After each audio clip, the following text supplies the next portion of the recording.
Opinion लेंगे, लेकिन नतीजों का सीजन चल रहा है और बिरला सॉफ्ट ने जून तिमाही के नतीजे जारी कर दिए हैं। तिमाही आधार पर कंपनी की आय में 5% की बढ़ोतरी हुई है, लेकिन मुनाफा 9% कम हुआ है। नतीजों पर बातचीत करने के लिए हमारे साथ जुड़ गए हैं कंपनी के एमडी और सीईओ धर्मेंद्र कपूर। धर्मेंद्र जी, बहुत शुक्रिया आपका सर समय देने के लिए। स्वागत है आपके टीना स्वदेश पर। सबसे पहले शुरुआत करेंगे कि आय आपकी बढ़ी है, लेकिन जो मुनाफे में हम देख रहे हैं कि कमी आई है, इसके पीछे सर वजह क्या है? क्या कॉस्ट बढ़ने वाला ही प्रेशर आपको भी थोड़ा सा मुश्किल में डाल रहा है?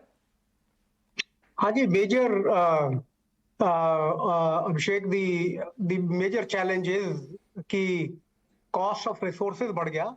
एट द सेम टाइम अगर आप देखेंगे तो कॉस्ट ऑफ हायरिंग भी बढ़ गई। ठीक है, एक तो लोगों का कॉम्पनसेशन बढ़ रहा है, ठीक है, और एक है कि उनको टैलेंट को एक्वायर करने में भी कॉस्ट बढ़ रही है। So these are the two major reasons that are there, but at the same time if you look at, there are certain opportunities, two opportunities in fact, that got postponed for us in the previous quarter that impacted not only our top line a little bit, but also, it reduced a little bit of our utilization. तो जब utilisation कम हुआ तो cost उसका बढ़ गया, because हमने team तो higher कर लिया, बट वो काम जो है वो 1 महीना 1.5 महीना लेट हो गया। तो उसकी वजह से that is the third reason because of which हमारा थोड़ा इस बार मार्जिन्स कम आए पहले से।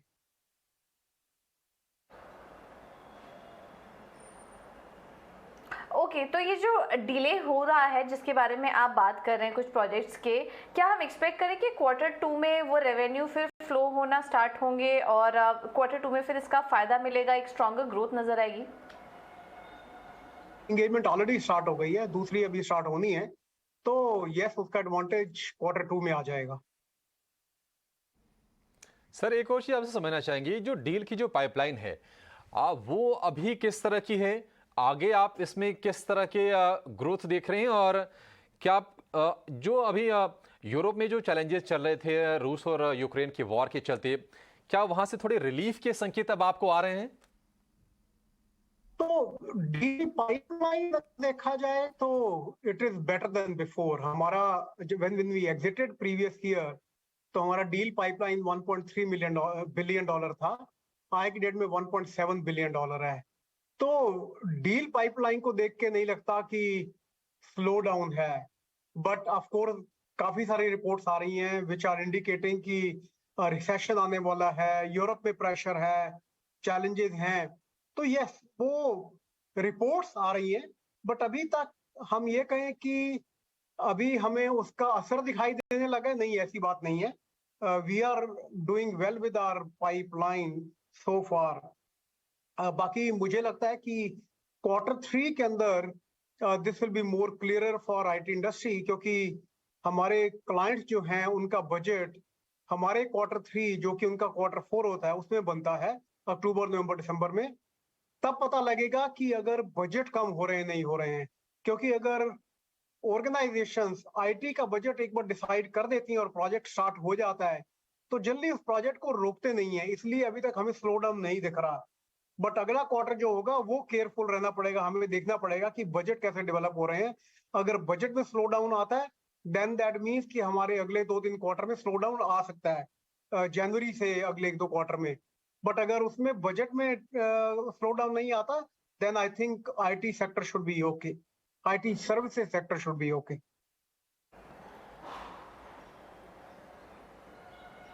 ओके, धर्मेंद्र जी, अट्रिशन को कंट्रोल में करने के लिए आप क्या करेंगे? क्योंकि वहाँ पे हल्की कमी तो आई है, हमने देखा, बट अभी भी वो 27.9% के आसपास है।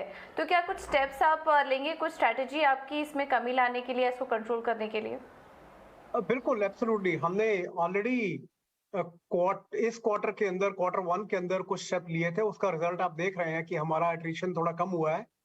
आगे भी हमने लॉन्ग टर्म इंसेंटिव एक अप्रूव कराया था बोर्ड से, जो भी शेयर होल्डर से अप्रूवल का हम वेट कर रहे हैं, आजकल में वो आ जाना चाहिए, वो भी रेजोल्यूशन पास हो जाएगा। After that then that means that we will have more ways to go and protect the key talent, जो हमारा क्रिटिकल टैलेंट होगा हम उसको कर सकते हैं। फिर हमने अपनी थोड़ी पॉलिसीज भी चेंज करी है कि हम हायर कैसे करें सो दैट टैलेंट एक्विजिशन भी थोड़ा फास्टर हो जाए, वेलोसिटी हो जाए उसकी बढ़ जाए। तो उसकी वजह से भी थोड़ा सा एडवांटेज मिलेगा। थर्ड, अगर आप देखें डिस्कशंस काफी सारी आ रही हैं कि प्रोडक्ट कंपनीज ने थोड़ा सा स्लो डाउन कर दिया है उनकी हायरिंग में, उसकी वजह से भी थोड़ा सा एट्रिशन कम होगा। तो मुझे लगता है कि I think quarter on quarter हल्का सा फर्क पड़ने लग जाएगा। बट अगर हम ये कहें कि अभी हम कंफर्टेबल है, नहीं, अभी भी हम कंफर्टेबल नहीं है, because 26, 27, 28% attrition is also very high, even if it is lesser than the previous quarter. तो मुझे लगता है कि आईटी इंडस्ट्री 18% तक के एट्रिशन को हैंडल करने में काफी सक्षम है, बट अगर उससे ऊपर रहता है तो थोड़ा मुश्किलें रहती हैं। तो मुझे लगता है कि अभी सिर्फ एक क्वार्टर में डाउन आया तो इसको हमें ट्रेंड नहीं मानना चाहिए, हमें केयरफुल रहना चाहिए ताकि हम काम करते रहे अपने एम्प्लॉइज के साथ, अपनी टैलेंट एक्विजिशन टीम के साथ, ताकि एट्रिशन कम रहे हमारा।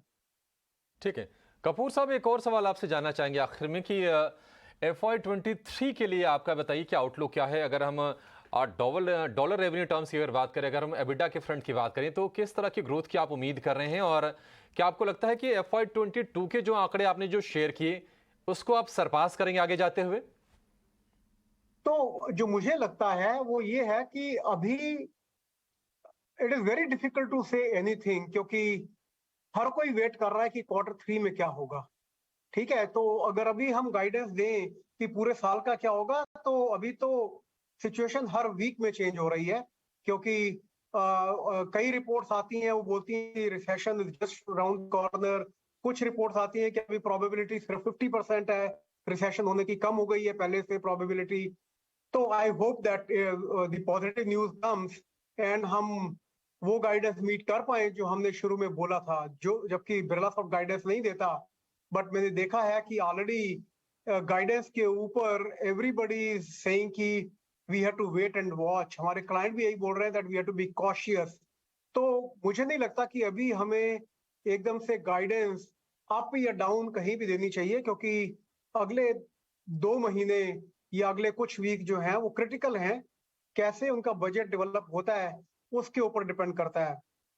हाउएवर, जहां तक हमारे इंटरनल गोल्स की बात है, हमने अपने इंटरनल गोल्स नहीं चेंज किए। जो हमने साल के गोल रखे थे वो goal we are continuing in this quarter of. ठीक है कपूर साहब, बहुत शुक्रिया आपका समय देने के लिए, बहुत अच्छा लगा आपसे बातचीत करके, और थैंक्स आपका कि आपने इंडस्ट्री के आउटलुक पर भी चर्चा की।